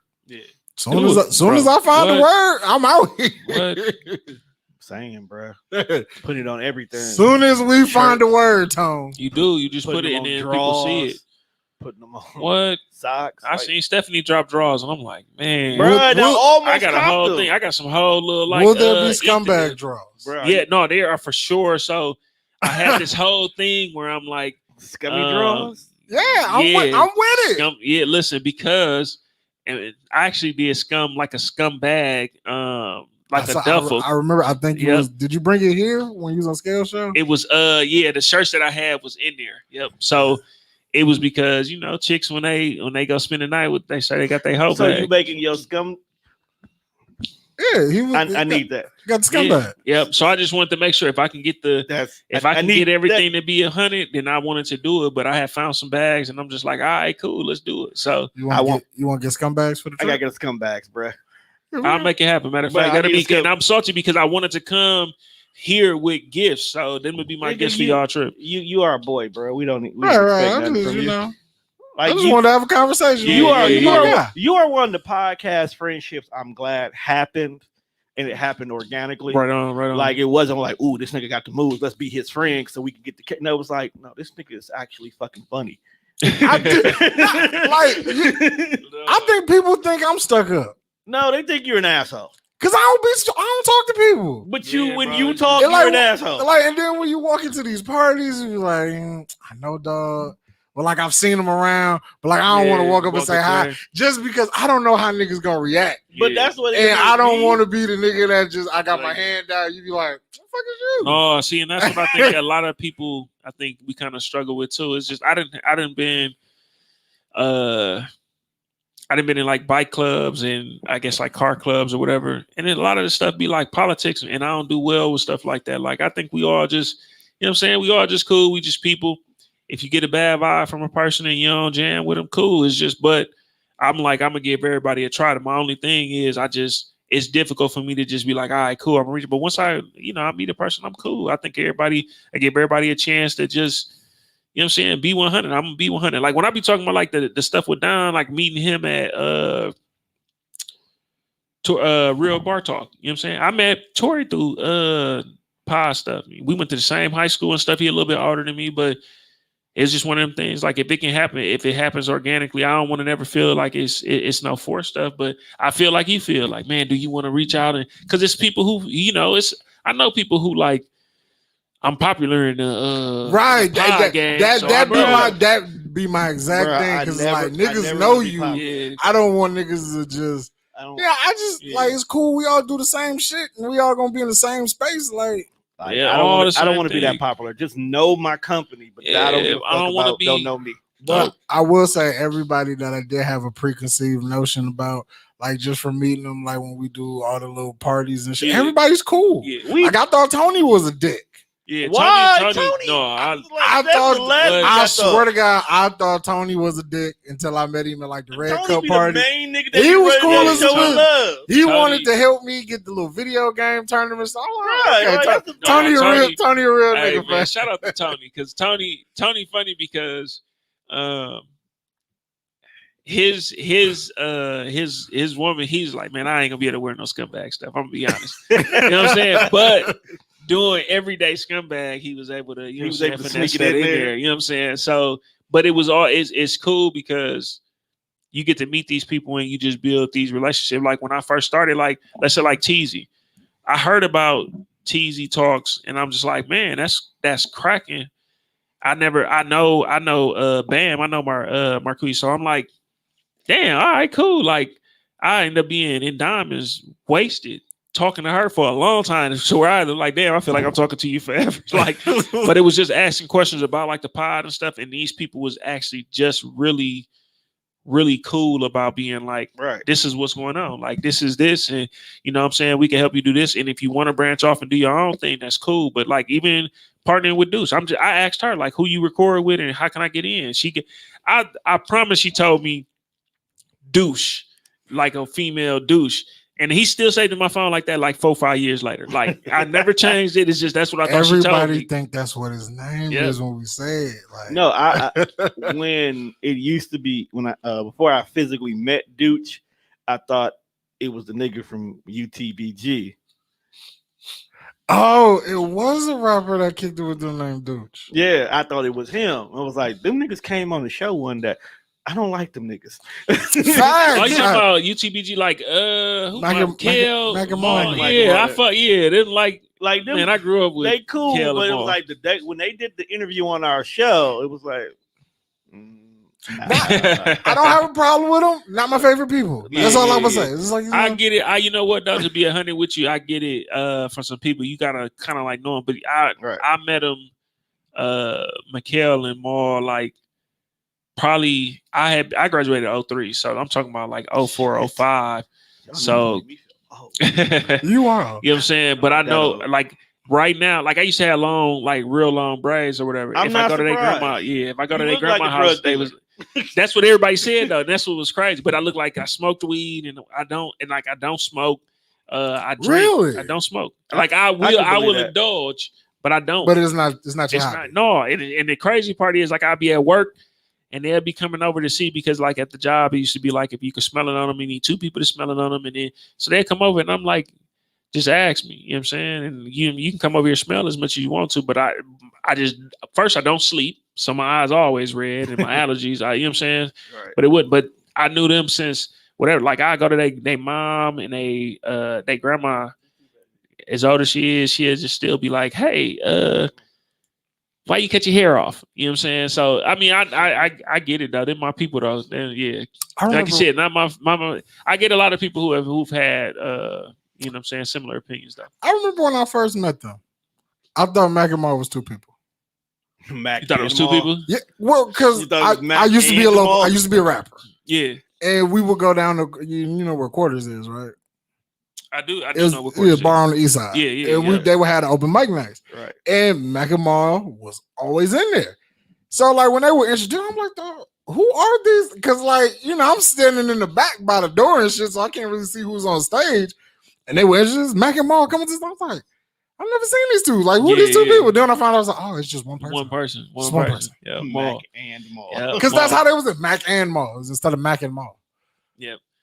It was weird. Them my people. Like I'm closer in age with Maul, but Mikhail, we just ended up linking because both our girlfriends went to Whitewater at the same time. So she just like, hey, can you pick my boyfriend up on the way here? And I'm like, come on.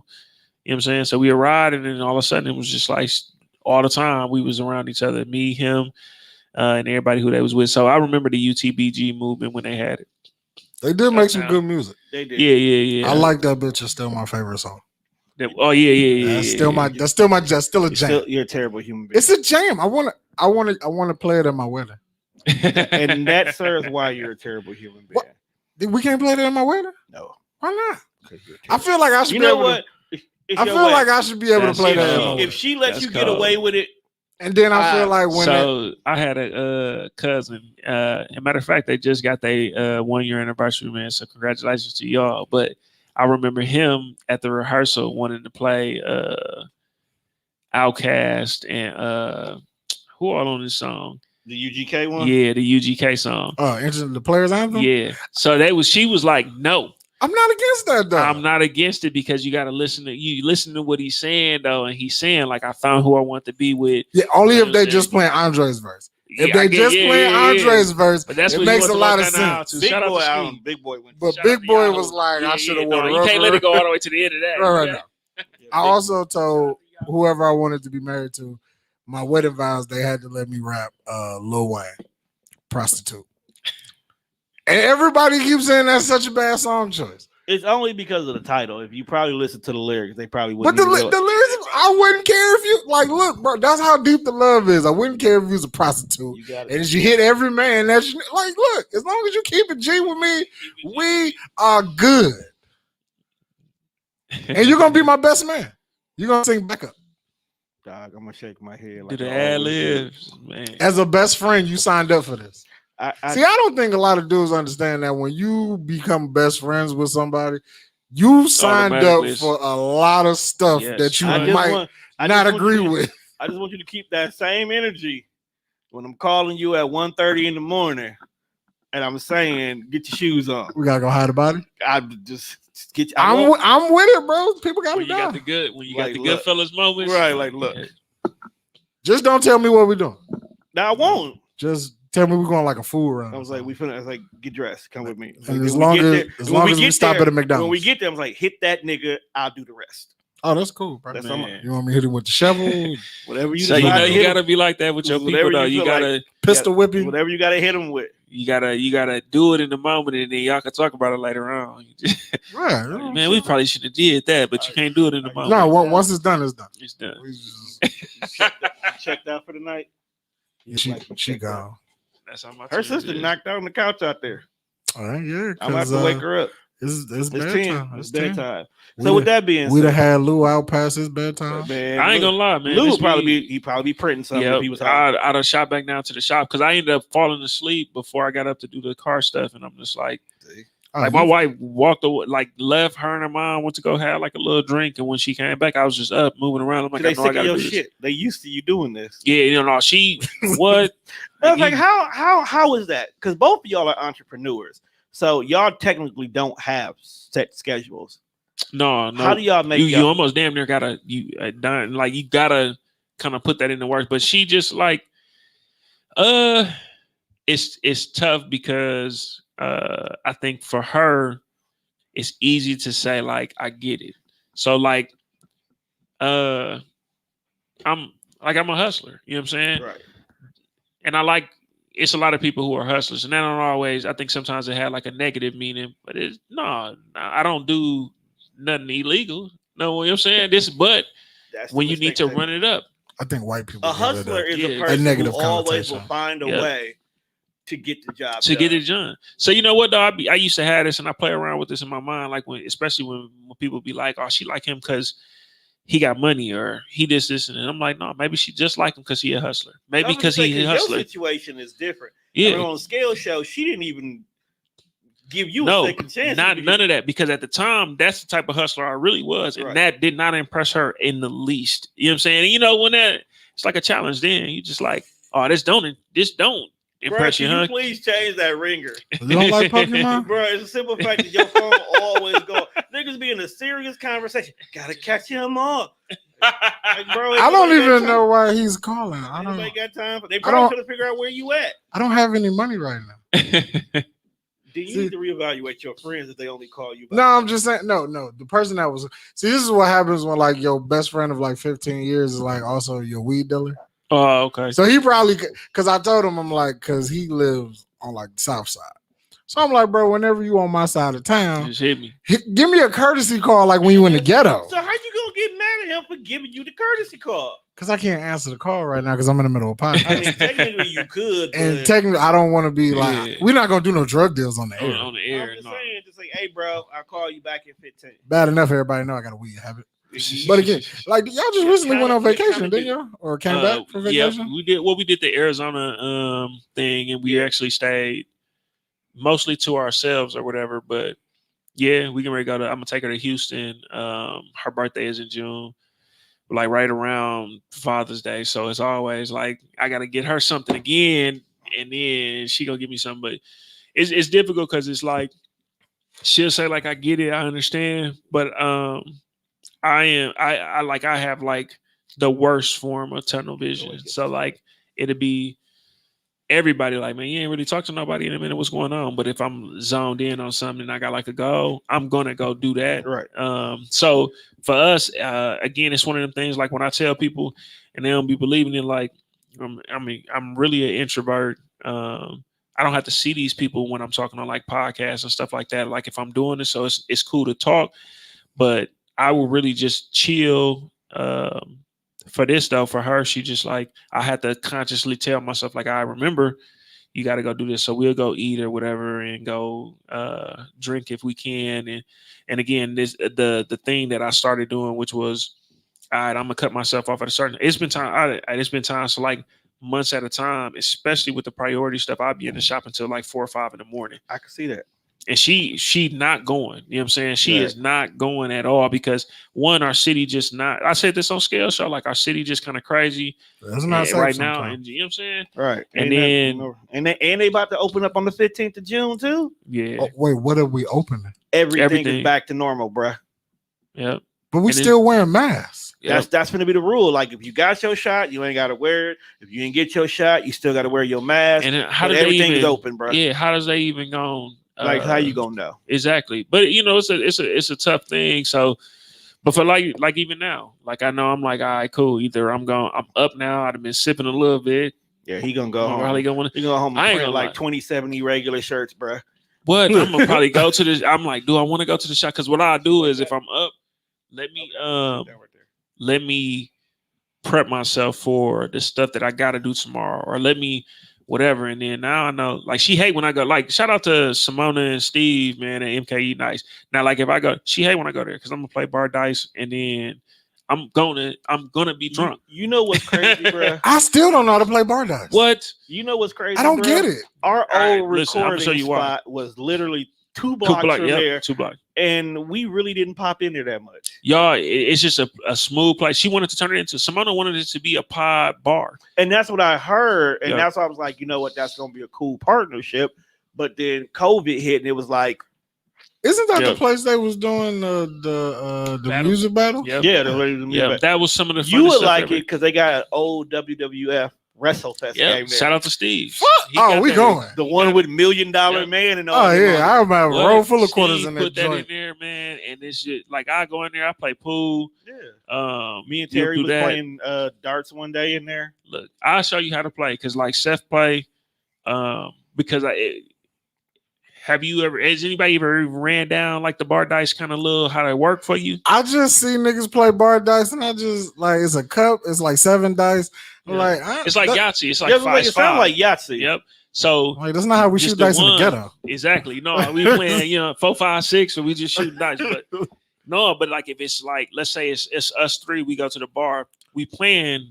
Really, you playing against the bar. You know what I'm saying? So let's say it's 4 of us, and if it tends to be what happens is, you at least got to have 4 rounds. Everybody want a round at least win. So some nights I go in there, but it'd be like 7 people. Now, if you lose, you got to buy drinks for all these 7 people, but you technically get to choose. You know what I'm saying? Now, let's say we all cool. I'm not going to make you drink real gin. Well, real gin is if you fall off the table or something. I'm not going to make you drink nothing real. What you want to drink? All right, cool. You want Crown? All right, I'm going to buy you Crown. So some of us be cool. Now, the tough part is if you're doing 7 rounds, you lose 7 times. It's not gonna happen 7 times. But if you lose 7 times, now you done bought drinks all night for everybody at the bar. But for them people who don't lose, bro, for the first time, when they taught me how to play, I think for like the first 2 months, I did not lose. And I was in there like I almost had a problem. You know what I'm saying? Like a gambling problem and a drinking problem. It created 2 things. That's free liquor. You go to the bar, you play bar dice, you get scuzzy. What? You go home. You didn't spend nothing. Listen, Rachel was so mad at me. I'm talking about these 2 months. She's been so angry because she's just like, where you going? Oh, I'm gonna go holler at Steve and Smart. Do not get drunk. Like, it's been times where I'm like, it'll be 10 o'clock, like right now, and I'll be like, okay, cool, I'm on my way home. And then like this, I'll be like, I don't believe the bar is closed. You know what I'm saying? Like, it's 2 o'clock because you will just get in the moment and it's fun. But if you don't lose, you don't lose the whole time, bro. 7 rounds. So that's 7 shots. You already probably going to drink you some whatever you're going to drink. So that's money that you would have spent. And I mean, it's a dive bar. So you're talking about 7 shots would have probably been $35, $40, 50 at the most. But you're not spending that. I feel like this is a game we should play like dollar night. I think it's a game we need to. That'd be even doper because then nobody cares. Yeah, they don't nobody really care. We playing on dollar night. We all getting fucked up because it's like Nunu from TZ Talk. He played with us. First time he lost, boom. Okay, cool. Everybody got to take real like fleshmans because he only want to pay $2 a shot. You know what I'm saying? Ew, you're trying to kill niggas. Yes. And then look, so this cool. night when that happens, okay, boom. I smack down. All right, dice fall off the table. That's real gin. Anytime something fall off. Okay, man, I take this shot. Then he lose and buy real. You know what I'm saying? Man, I got to drink real vodka on top of this. You mixing. What? But they really get to choose. But again, depending on when you get there and if it's just going to be some honesty, they really going to ask you. But the deal is, and the thing is, everybody really playing against the bar. So if you don't play, if we can all play and it's a lot to it, but if you play 2s, you can get 52, you can bring somebody back. So if the bar got out, bring them back because everybody really technically wants the bar to lose. So just imagine when I'm in there, I'm playing against Simona, I'm playing against Steve. These are the 2 owners, and I'm playing against whoever the bartender is. Right. So out of us 4, 3 of them is the bar. I don't care. Listen, I like them odds. Give me what you want to drink. I buy myself 1 drink when I start off, and then the rest of the time I'm going. Now, if I lose, okay, cool. It's still only 4 rounds. I'm gonna pay, $40, $50. You know what I'm saying? But You gonna leave? It's gonna be a good time. All right, so I'd have been in there with Seth. if you want to learn, if you want to get fucked up quick, play bar dice. Nah, It's addictive, bro. It depends on your personality. You like to gamble and stuff? Nah, not really. See, it's and then like I know the kind of friends that I have. Yeah. Like I hang out with Tori enough to know. Yeah. Drinking ain't my sport. Yeah, Tori not one of them people who like, let's play bar dice to see if we get drunk. Tori like, I came here to get drunk. Right. Yeah. I came here to get drunk. We went to Minnesota one year. Granted, the purpose of the trip was we was going to a wrestling show. But the wrestling show is on Sunday. We here Friday night. So we got Saturday and Sunday. Right. I mean, we got Friday and Saturday to be on bullshit. And that's when I found out that Minnesota also has a bar called Brothers, like we do. Oh, what? Man, I love Brothers. I have never drank what is lower than bottom shelf liquor? Like I don't know. Skull is horrible. Have you ever had like like American Eagle? No. Is that whiskey or is that vodka? It's vodka. It's vodka. And that shit because I asked absolutely terrible. Because Deuces, Rudy and them, their pod and everything is like 2 doors down from my shop. Right.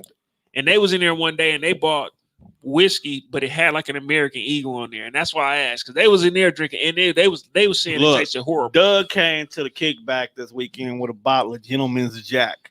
So them niggas either drink super fancy over there or they really scraping barrels. No, I think it was them trying something. So like I got them because I don't drink like aside from this kind of like I do this whiskey every once in a while. Like only time I drink whiskey is on the other side of the building, on the same floor that we own. My the guy who work on my bikes, they drink bourbon and stuff. Yeah. That stuff. That's. Oh, you don't fuck with bourbon? I drink it bourbon with them, is, but it'll get you drunk. Like I've not been drunk like that in a while. Like that's every time though.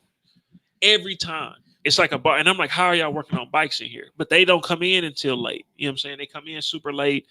And then that's how I was at that kickback we had.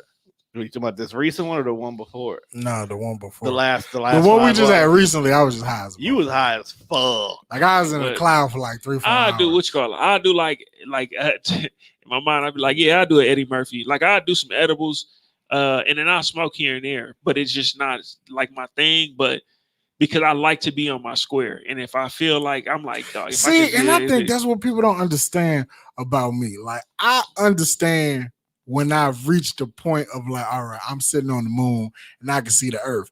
Motherfuckers don't understand that. Like, all right, bro, I'm high. It don't matter how many more you roll, I can't get no higher than where I am. That's because you don't have tails, so people realize you where you are. Like when I get drunk, what do? You throw your arms up. We know you're drunk. All hands go up. So we had this kick. So they do. They stay there for like a couple of minutes. We had the kickback. So one nigga walks in and the art gallery was in. It's a smoke friendly environment. We made sure. So he rolls his blunt. We chilling. It's just me and him right now. Then Kiva from Wind Down Wednesday walks in. So I know she finna smoke. So now, and she's sitting next to me. So now she didn't lit one. So now I'm smoking with her. So as we are smoking, bro decides he wants to roll another one. Before I look up, it's just 3 of us and there's 3 blunts in rotation. Don't forget you also popped the edible. And then Tone gave me an edible. So I'm like, at a point, I'm like, I gotta come down because Tone on the moon. Yeah. So somebody got to be focused to see what the fuck going on. See, I don't like to not be like if I knew. I don't like to be not on my screen. Like if I was at home. No. Okay, in my defense, Tone is always focused. Right. The kickbacks are the only time I am able to just be fucking me. And I will say this though, the last kickback, I had biker boy vision.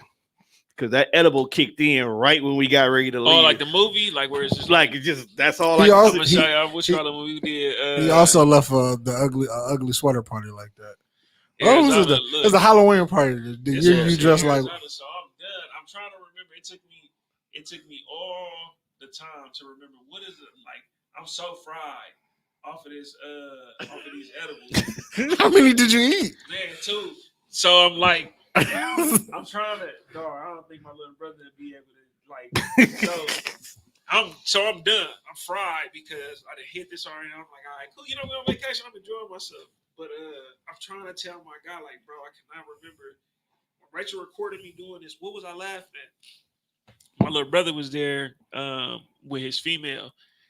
So we got a section. So I come and I'm like, come on. Like he's standing on the other side of this thing. And I'm trying to tell you, like, oh, come on, bro. What you doing? I go to the front door to meet him.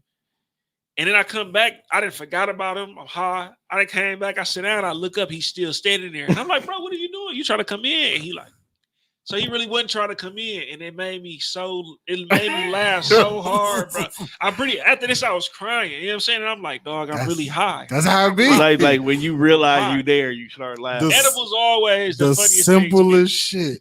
It's always like, so how that edible funny. feel? And I'm like, damn, I forgot I took it. Now I'm high. Like, that's how quick. That's what happened to me. That's how I got Biker Boy Vision this time, because I was smoking with y'all. The room was already there, so I had secondhand smoke. I forgot I had 2 of them rings because Destiny was like, this is not working. This is weak. I have better. And then towards the end of the day, that shit finally kicked in. Niggas always say I got better till that shit kick in. Like, it tell you on the package may take 30 minutes. Niggas be want to eat it and get high. If you want to get high, instantly smoke. That's how I ate all those gummies because it take you some time to even digest it. So it's just in your system, and you just like, dog, I can't, like, all right, let me get myself together. And that's what I be on. I'm trying to talk to myself. And I know people, my wife took one. I got a 30-minute window. What?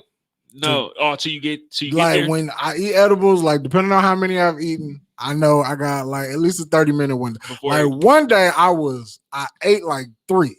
Then I went downstairs like I'm finna cook. Soon as I got done cooking, like them motherfuckers, and I couldn't make it back upstairs. Man, like I was like, oh, I don't know how. There are episodes of the Death Fresh show. I mean, not the Death Fresh show, Socially Awkward. If you go back and you listen, you can tell when we started the show and the moment we got hot. You can tell when the edible kicked in. The moment edible kicked in. You can tell when it kicked in. You can tell the moment it kicked in. My wife took like a half, and I'm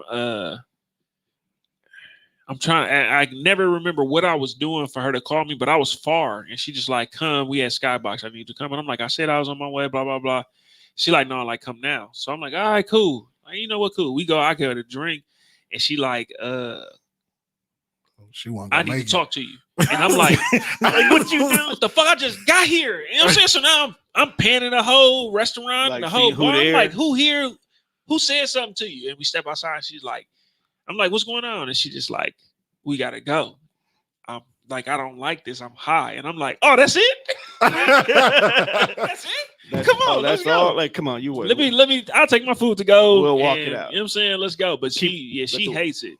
But for me, like, if I take it and I know, I just be conscious, like, all right, this gonna kick in. Because some people can't have that like, I had to have that conversation with myself. Like, bro, you feeling this way because you took an edible. And it's going to wear off. It might take a little while, but it's gonna wear off. So. You ever had one of the Mook edibles? Yeah, Mook give you, you know what I'm saying? Mook give you a warning. Bro said, don't take this whole leaf. Take like a small piece of this piece off of here. So the first time I took them that he gave me, I was so geeked to tell people like, hey, if you ain't tried these, look, Mook told me don't eat the whole thing. But what I'll do is like, I'm like, all right, bro, here. I gave one. I'm gonna get one. I'm gonna take one with you. Boom, we here. Oh shit, you want one too? Huh? I gave him one. I take another one. And then I gave somebody one, and I took another one like of each piece. And by the end of the night, it was just like, but I felt like it was the end of the night. So let's say by the, you know what I'm saying? It was 9:15. He's like, oh, we done. We done. We were supposed to go live with my wife, and so she like, you not talking. So she hated because she like, you don't talk. I'm like, I really don't talk. She like, no, not like this. You not talking at all. So I'm just like, I forget. So everybody in the party high, but I'm like done because I didn't took one with everybody trying to be cool. I got like this party. I think it's like 3 people left their cars at my house and like went home and came pick their cars up like the next couple of days because everybody was high. So I'm like, Mook, you a fool, bro. Like, yeah, he walked in one of their first Fridays. Yeah, bro walked in. He just like TZ's 100th episode. I think that's what it was. When we were in Truth Lounge. And Mook is the epitome of friends don't let friends trip along. Yeah. He's like, oh, I'm high. Everybody high. That motherfucker just passing them out like this. Party favors. You know real? Yeah. Real, he in Chicago. Oh, but yeah, he be growing his own shit. Yeah, I'll be seeing yeah. him on Facebook. Yeah, so bro came, we popped up. I did some shirts for him. He gave me a lemonade, and it was his infused. yeah, but his warning was like worse than Mook. Like Mook had a real conversation with me, just like, bro, like for real, only take this much. If you take too much of this shit, you gonna like it's not gonna be good. You're gonna be bro just said, like, I'm gonna give you this lemonade, bro. He said, bro, like I smoke and I do this shit. I can only take this much. He's showing me on this lemonade, only do this much. He said, bro, I'm just being for real with you, G. Like just this much. It scared me so much. I ain't gonna lie. That I took like a couple sips of it. I'm gonna go to sleep off this kind of high, and I'm straight. That's set in my refrigerator for a long time. I had to throw it away because my kids was asking me like, "Can I drink this lemonade?" Like, no.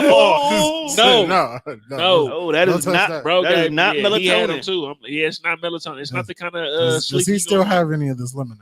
Right. I don't know. I'm gonna ask him. I need some. I ain't chopped it up. It was following one of the first Fridays though. You know what I'm saying? We was chopping it up. It was following one of them. Dangerous when it's the first Friday. Man, what? First Friday get you. Oh man! Then at the Halloween, I feel like anywhere there's Mook, there's just a chance to just be on some bullshit. Man, Halloween party. Hey, I feel like he just walk up and say you high. I don't even know if that's the conversation, but if it ain't, he just hand you edibles. Yeah. You want to make sure you got a good time, just like this episode here. So we've come to the end of this particular episode because I got to get these girls home.